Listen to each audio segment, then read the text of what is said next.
जय जगन्नाथ बंधु माने ए वर्षर शेष एकादशी आपणकर एही पौष मासरे पड़ुछि।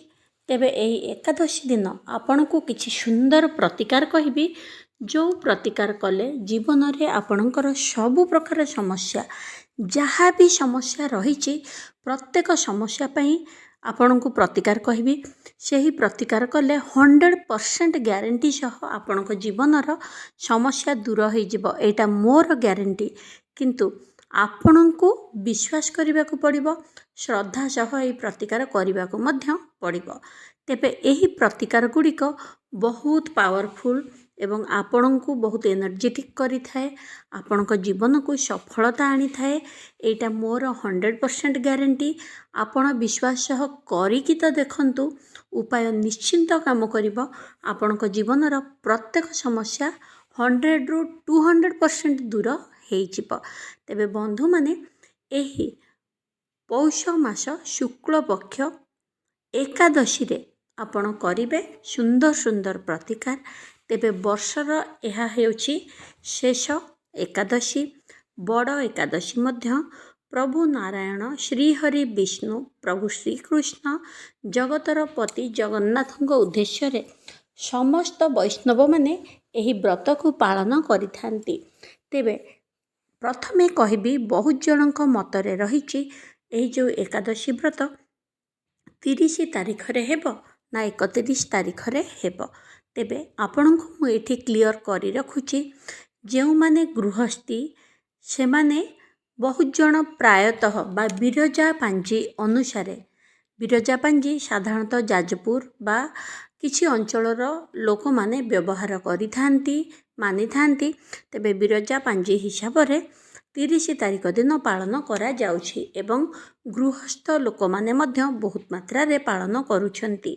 मठ मंदिर सन्यासी धार्मिक लोक संपूर्ण वैष्णव धर्म रे जेउ माने दीक्षित एवं जगन्नाथ मंदिरर पांजी अनुसारे बा मादळा पांजी अनुसारे आपणकर 31 तारिख दिन पालन करा जाउछि।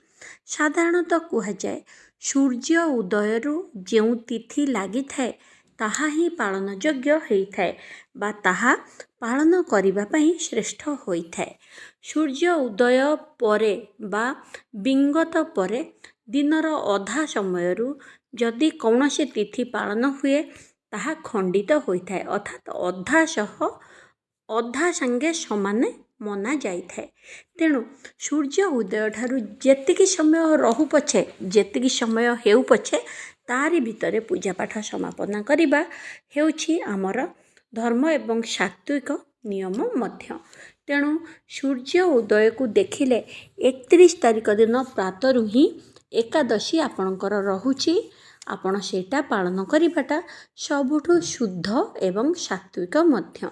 किंतु जेउ माने 30 तारिख रु पालन करूछंती तेबे सेमानक पई गोटे नियम रहिछि 31 तारिख दिन आपण सकाळू एकादशी भांगी पारिबे नाही कारण जेहेतु आपण दिन 7:30 परे अर्थात सूर्योदयर 2 घंटा 2.5 घंटा परे जाइकी आपण सेही व्रत आरंभ करिसंती। सेही हिसाब रे देखिबाकू गले आपण 31 तारिख दिन 1 रु 1:30 भितरे ही व्रत भांगिबे। सकाळू आपण व्रत भांगिले ताहा अधा व्रत बोली धरा जीव। एहा परे जेउ माने 31 तारिख दिन करूछंती तांको पई तो किछि नियम ही नाही। प्रत्येक दिन बा प्रत्येक मासरे आपण जेउ भली भाबरे एकादशी करूथिले पंच उपचार पूजा सह सेही भली आपण एकादशी करिवे एवं 1 तारिख दिन आपण सूर्योदय परे जेमिति घरर ठाकुर पूजा करंती ठाकुर पूजा करि सारिबा परे अन्न जल सबु किछि ग्रहण करी एकादशी व्रत भांगिबे बा प्रथमे जल सह क्षीर बा फल आहार करी आपण एकादशी व्रत भांगी पारिबे। एही भली भाबरे आपणकर एकादशी व्रत पालन कराजिबो। किंतु मो मतरे आपण माने 31 तारिख दिन पालन करी 1 तारिख दिन प्रातः पूजा परे जदि एकादशी भांगुचंती ताहा आपणक पई बहुत ही शुभमय हेबो। तेबे बंधु माने आपण माननकु कहिबी ଏହି ଏକାଦଶୀ ଅର୍ଥାତ୍ ପ୍ରଭୁ ଶ୍ରୀହରି ବିଷ୍ଣୁ ନାରାୟଣ ଜଗନ୍ନାଥଙ୍କର ବହୁତ ସୁନ୍ଦର ଏବଂ ଆପଣଙ୍କ ପାଇଁ ବହୁତ ଶୁଭମୟ ତିଥିଟିଏ, ବ୍ରତଟିଏ, ଉପାସନାଟିଏ। ଯେଉଁମାନେ ବୈଷ୍ଣବୀ ବିଷ୍ଣୁଙ୍କୁ ଭଲ ପାଆନ୍ତି, ପ୍ରଭୁଙ୍କୁ ଭଲ ପାଆନ୍ତି, ତାଙ୍କ ପାଇଁ ଏହା ସ୍ୱର୍ଗୀୟ ଦିନ ହୋଇଥାଏ। ତେବେ ଏହି ଦିନର କିଛି ପ୍ରତିକାର କହିବି, ଯିଏକି ଆପଣଙ୍କର ଚାକିରି, ଆପଣଙ୍କର ବ୍ୟବସାୟ, ଆପଣଙ୍କର ପାରିବାରିକ କଳହ, ଆପଣଙ୍କ ଜୀବନରେ ସ୍ୱାମୀ ସ୍ତ୍ରୀର ଗଣ୍ଡଗୋଳ ରହିଛି, ଆପଣଙ୍କ ଜୀବନରେ ପିଲାମାନେ ପାଠ ପଢ଼ୁନାହାନ୍ତି, ଜୀବନରେ ପିଲାମାନଙ୍କର ଇଣ୍ଟରଭ୍ୟୁ ସକ୍ସେସ୍ ହେଇନି, ପୁଅ ଝିଅର ବାହାଘର ହେଇପାରିନି, କିଛି ବି ସମସ୍ୟା ରହିଛି, ତା ପାଇଁ ସୁନ୍ଦର ସୁନ୍ଦର ପ୍ରତିକାର କହିବି, ଆପଣ କରନ୍ତୁ। ଏବଂ ଖାସ୍ କରି କହିବି, ଯଦି କାହାର ପିଲା ଛୁଆ ନାହାନ୍ତି, ଯେଉଁ ଦମ୍ପତିମାନଙ୍କର, ସେମାନେ କେଉଁଭଳି ଭାବରେ ସନ୍ତାନ ପ୍ରାପ୍ତି କରିପାରିବେ, ଏକାଦଶୀ ଦିନ ଆପଣ ତାହା ନିଶ୍ଚିନ୍ତ ଭାବରେ କରନ୍ତୁ। ଗୋଟେରୁ ଦୁଇଟି ଉପାୟ କହିବି, କଲେ ଆପଣଙ୍କ ପାଇଁ ମଙ୍ଗଳ। ତା ପୂର୍ବରୁ ପ୍ରିୟ ଦର୍ଶକ ବନ୍ଧୁ, ଯଦି ଚ୍ୟାନେଲକୁ ସବସ୍କ୍ରାଇବ୍ କରିନାହାନ୍ତି, ପ୍ଲିଜ୍ ସବସ୍କ୍ରାଇବ୍ କରନ୍ତୁ, ଲାଇକ୍ କରନ୍ତୁ, ସେୟାର କରନ୍ତୁ। ମୋର ଅନ୍ୟ ଚ୍ୟାନେଲ ଦେଖିବା ପାଇଁ ଡିସ୍କ୍ରିପ୍ସନରେ ଲିଙ୍କ୍ ଅଛି, ଦେଖନ୍ତୁ ଏବଂ ସବସ୍କ୍ରାଇବ୍ କରିନିଅନ୍ତୁ। ଯଦି ଆପଣ କୌଣସି ବି ସମସ୍ୟାର ସମାଧାନ ପାଇଁ ପ୍ରତିକାର ନେବା ପାଇଁ ଚାହୁଁଛନ୍ତି, ଅଫିସର ଫୋନ୍ ନମ୍ବର ଅଛି, ଆପଣ ଆପଏଣ୍ଟମେଣ୍ଟ ନେଇପାରିବେ। ତେବେ ଆପଣ କେଉଁ ଜିଲ୍ଲାରୁ ଦେଖୁଛନ୍ତି, ଆପଣଙ୍କ ନାଁ କ'ଣ, ନିଶ୍ଚିନ୍ତ ଭାବରେ ଲେଖନ୍ତୁ, ଆପଣଙ୍କ ରାଶି ଲେଖନ୍ତୁ। ଆପଣଙ୍କ ବିଷୟରେ ଭିଡ଼ିଓ ଆଣିବାକୁ ଚେଷ୍ଟା କରିବି ଏବଂ ମୋତେ ବହୁତ ଖୁସି ଲାଗିବ ଆପଣଙ୍କ ପାଇଁ ଭିଡ଼ିଓ ଆଣିବା ପାଇଁ। ତେବେ ବନ୍ଧୁମାନେ, ଜୟ ଜଗନ୍ନାଥ, ଜୟ ମା ମହାଲକ୍ଷ୍ମୀ, ଜୟ ଶ୍ରୀରାମ, ଜୟ ଶ୍ରୀ ହନୁମାନ କିଛି ତ ନିଶ୍ଚିନ୍ତ ଭାବରେ କମେଣ୍ଟସ୍ କରିକି ଲେଖନ୍ତୁ।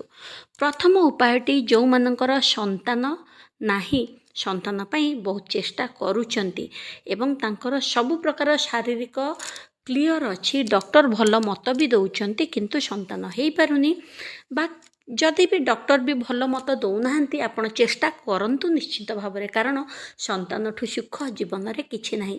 ଚେଷ୍ଟା କରିବାରେ ଅସୁବିଧା ନାହିଁ।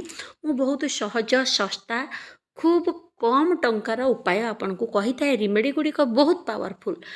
ଦରକାର ଆପଣଙ୍କର ବିଶ୍ୱାସ, ଶ୍ରଦ୍ଧା ସହ କରିକି ଦେଖନ୍ତୁ। କିନ୍ତୁ ଯେଉଁମାନଙ୍କର ସବୁ କ୍ଲିଅର, ସନ୍ତାନ ପାଇଁ ଡେରି ହେଉଛି, ଆପଣ କରନ୍ତୁ, ନିଶ୍ଚୟ ବହୁତ ଜଲ୍ଦି ଆପଣଙ୍କର କୋଳପୂର୍ଣ୍ଣ ହେଇଯିବ। ପ୍ରଭୁ ବାସୁଦେବ କୃଷ୍ଣ ବାଳଗୋପାଳଙ୍କ ପାଖରେ ମୋର ଆପଣମାନଙ୍କ ପାଇଁ ପ୍ରାର୍ଥନା। ଗୋଟେ ଶ୍ରୀଫଳ ଅର୍ଥାତ୍ ନଡ଼ିଆଟିଏ ନିଅନ୍ତୁ, ତାକୁ ଭଲସେ ସଫା କରନ୍ତୁ ଏବଂ ତା ଉପରେ ହଳଦୀର ଗୋଟେ ଟୀକା ଲଗାନ୍ତୁ। ସ୍ୱାମୀ ସ୍ତ୍ରୀ ଉଭୟ, ଜଣଙ୍କ ଉପରେ ସ୍ୱାମୀ ହାତ ଉପରେ ସ୍ତ୍ରୀ ହାତ ରଖନ୍ତୁ, ବା ସ୍ତ୍ରୀ ହାତ ଉପରେ ସ୍ୱାମୀ ହାତ ରଖିକି ଆପଣ ନଡ଼ିଆଟିକୁ ଧରନ୍ତୁ, ଶ୍ରୀଫଳଟିକୁ ଧରନ୍ତୁ, ନିଜର ମାନସିକ କୁହନ୍ତୁ, ହେ ପ୍ରଭୁ ବାସୁଦେବ କୃଷ୍ଣ, ହେ ବାଳଗୋପାଳ, ଆମେ ଆପଣଙ୍କୁ ଆଜିର ଏକାଦଶୀ ବ୍ରତରେ ନିଜକୁ ସମର୍ପଣ କରୁଛୁ। ଆମର ପୂର୍ବଜନ୍ମ, ଏ ଜନ୍ମ ବା କୌଣସି ବି ଦୋଷ ତ୍ରୁଟି ଜାଣତ ଅଜାଣତରେ ରହିଛି, ସବୁ ଖଣ୍ଡନ କରି ଆମର କୋଳ ପୂର୍ଣ୍ଣ କରନ୍ତୁ। ଉତ୍ତମ ସନ୍ତାନଟିଏ ଆମକୁ ପ୍ରାପ୍ତି କରନ୍ତୁ। ପ୍ରଭୁ, ଆମେ ସମ୍ପୂର୍ଣ୍ଣ ଆପଣଙ୍କର ଶରଣାଗତ, ସାରା ଜୀବନ ଆପଣଙ୍କର ପାଦ ସେବା କରିବୁ।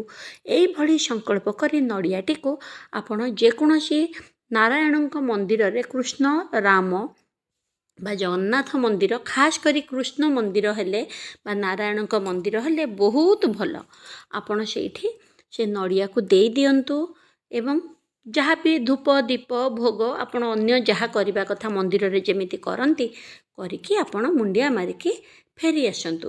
କିନ୍ତୁ ପଛକୁ ପିଠି କରିକି ଫେରିବେନି। ଠାକୁରଙ୍କୁ ଅନେଇକି ପଛୁଆ ଷ୍ଟେପ୍ ନେଇ ମନ୍ଦିର ବାହାରକୁ ଆସିବା ପରେ ଆପଣ ପ୍ରଣାମ ଜଣେଇକି ଆସିବେ, ବା ସେଇ ମାଟି ମୁଣ୍ଡରେ ଲଗେଇକି ଆପଣ ଆସିବେ। ଦେଖିବେ ମାନସିକ ନିଶ୍ଚିନ୍ତ ବହୁତ ଜଲ୍ଦି ପୂରଣ ହେବ।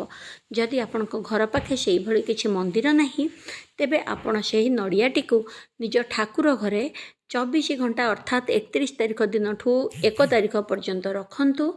ଏହାପରେ ସେହି ନଡ଼ିଆକୁ ପ୍ରାତଃ ପୂଜା, 1 ତାରିଖ ଦିନ ସକାଳ ପୂଜା କରିସାରିବା ପରେ ଆପଣ ନଡ଼ିଆଟିକୁ ନେଇକି କୌଣସି ଗଛ ମୂଳରେ ରଖି ଆସନ୍ତୁ। ଭଲ ଗଛ, ଯେମିତି ବରଗଛ, ଓସ୍ତ ଗଛ, କୌଣସି ଅଁଳା ଗଛ, ମାନେ ଯେଉଁଟାକି ସୌଭାଗ୍ୟପ୍ରଦ ଗଛ, ସେଇଭଳି ଗଛ ତଳେ ରଖନ୍ତୁ, ବା ଆପଣ ଜଳରେ ମଧ୍ୟ ବିସର୍ଜନ କରିଦେଇ ପାରିବେ।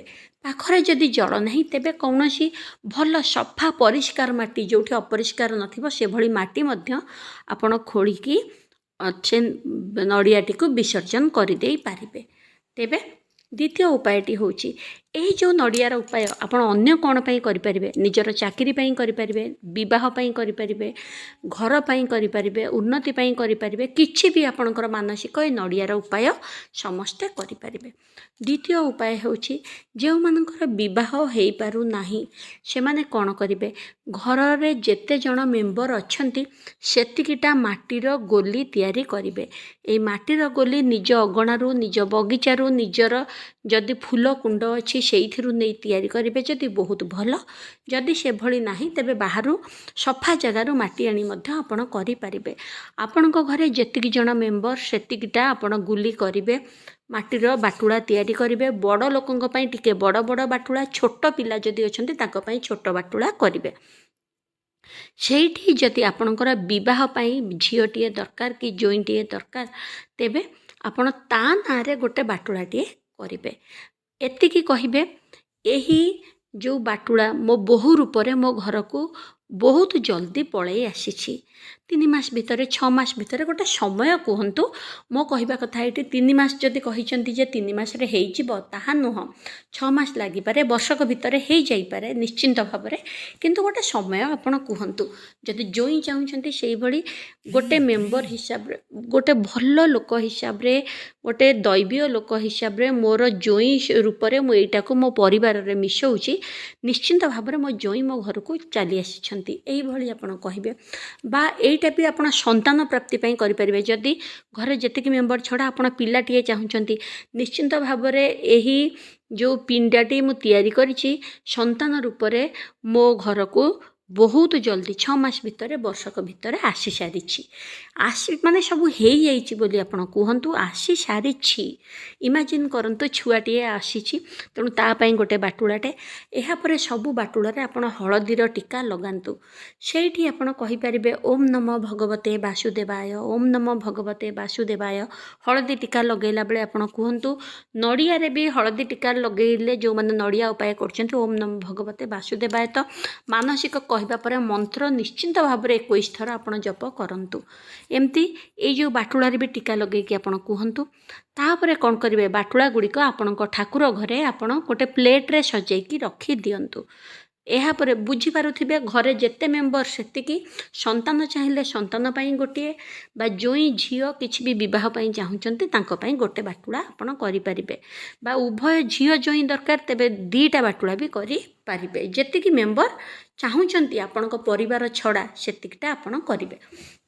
ହଳଦୀ ଟୀକା ଆପଣ ଲଗାଇଲେ, ଭଗବତ ବାସୁଦେବ କହିଲେ, ପଞ୍ଚ ଉପଚାର ଧୂପ, ଦୀପ, ଫୁଲ, ଭୋଗ ସବୁ ଠାକୁର ଘରେ ଏକା ସାଙ୍ଗେ ଥୋଇକି ପୂଜା କରିକି ଆପଣ ସାରି ଦିଅନ୍ତୁ।